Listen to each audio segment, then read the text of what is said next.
The Ohio State Buckeyes get a win against Northwestern and they improve to 9-1 in a game that I thought at first they didn't play that well, but towards the end they were able to do what they needed to do to finish that game strong. But before I even get into what was the good, what was the bad, I want to really look at this kind of historic game at Wrigley Field. Like they played at Wrigley Field. It was really cool to see. I knew some people that went to the game. It looked incredible. Just when you are able to put football in a stadium that historic, especially when you're watching the Buckeyes there, it was just a really interesting thing to see, like that red labeled board that they had in the front of the stadium.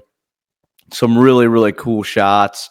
I like how in the halftime, they didn't have locker rooms. They would have had to make a hike, so they ended up just doing it in the dugout. That's kind of like the cool like stuff that probably brought some people back to like high school football.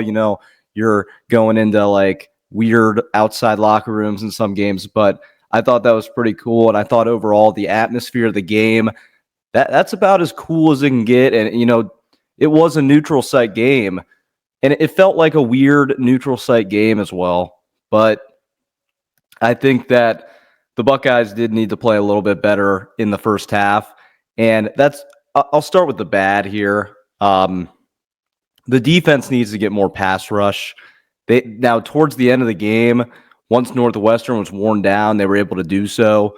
But the problem that I have is that when you're playing these better teams, they're going to start to have equal talent to you, or probably not equal, but close to equal talent to you. They're not going to get as tired. They're not going to wear down. They're going to find the depth. You got to be able to get a pass rush against an Oregon, against an Indiana. Even in that game against Michigan, I'd like to see a pass rush. And if you get into the college football playoff, obviously, they're going to need to figure that out. Another thing on the defense, I think that if you're the cornerbacks, they've kind of been the weak part of the defense this year in certain spots. I didn't think they played terrible today. I just think you really have to hone on, in that Indiana game, keep the penalties at a minimum. You can't get, I think Igbinosa had a few penalties towards the end of the game, towards the end of drives, or it'd be like 3rd down and 10 plus territory.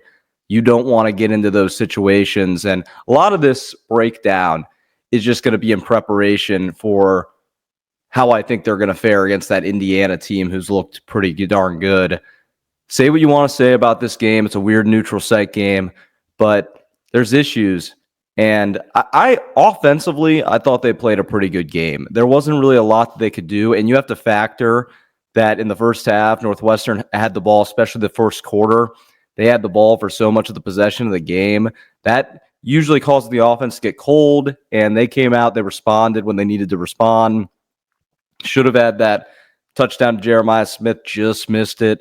Would have been a really good catch, would have been his 10th TD of the year. But overall, I thought the offense, I can't really complain with how they played. I think Donovan Jackson he's showed me that he's a top 15 minimum pick, maybe a top 10 pick in the NFL draft. Him being able to go to tackle a position that he hadn't played before in college, and he's able to go over there and play as well as he's playing. And we'll see what happens against Indiana. We'll see what happens against teams like Oregon in the college football playoff, and plus that. But he's really shown up in these games, and he showed that he can really handle himself over there and actually be pretty darn good at it. And that's what he's shown so far. So there's a lot of props to him. And that's more of the good side of this game. I thought they finished strong. I thought they finished really strong in this game, especially that last red zone stop that the defense had. Only give up 7 points in this game. I think that they're just going to have to find ways to get stops, because this defense, what they've been doing, they give up gashes. They do. Every now and then they gamble and they give up these 10, 15, 20-yard passes. It's going to be about, if you can stop teams effectively in the red zone, you can win a lot of football games. And that might be what it comes down to.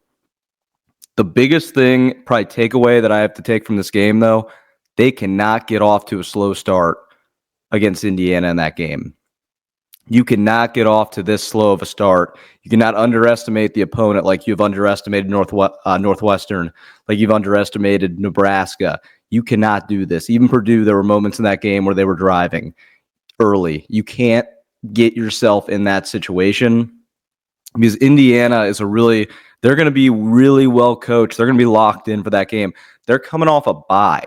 So it's going to be, you don't want to dance around with Indiana next week. But overall, in this game, I thought that they were able to offensively, I thought they were very effective.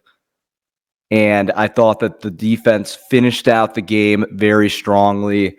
There's really within this game, those are the key takeaways. The first half, it was very like when they had the ball for 15 minutes, or 13-5 or whatever the breakdown was. That was really alarming to me. That was really alarming to me at first. Now, obviously, they finished strong in this game, but it was dancing around my head. I was like, is this team going to be able to do it? They said it on TV. They could possibly have 7 games left. Each one of them is going to be difficult. Indiana's going to be difficult. Michigan, even though they're terrible this year, you don't think that's going to be a difficult game? That's going to be a difficult game. That's going to be a game that they might have to win at the end. Who knows? Just it's the rivalry. They might have to win it at the end.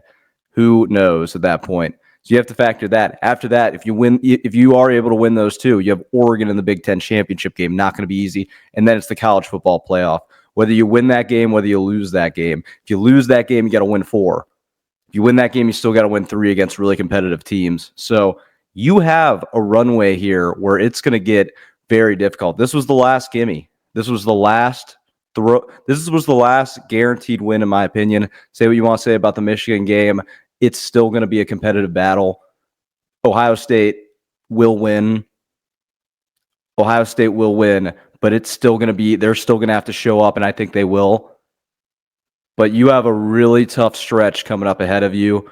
We're going to see what they're made of. The season starts next week. The season starts next week. We're going to see what they're made of here. We're going to see if they're just going to be a 10-2 team that maybe wins a game in the playoff, or if they're capable to win a Big Ten championship and a national championship. That's what's going to be put on display here after this. But I thought for what this game was, for playing a team against Northwestern's not that bad. We do have to realize they kind of had to reshape the organization. I think they've done a good job. I think they're trending in a positive direction. And I think they played game plan-wise, coaching schematics. I thought they hit it to a T. They had the special teams issue that really cost them. And obviously, they have nowhere near the skill talent of Ohio State. So I thought for what they could do within their capabilities, I thought they played really well, and I give props to them.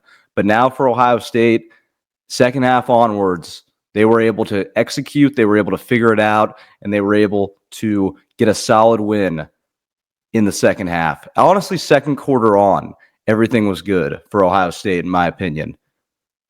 But they need to really hone in. They need to really lock in because the season starts against Indiana at noon. At noon against Indiana, the season starts, and gosh, that's going to be an interesting game. I'll be back next week to break that one down. But great, probably maybe a once-in-a-lifetime experience today. Enjoy it. Ohio State played a game at Wrigley Field. You may never see it again in your lifetime. It was pretty awesome.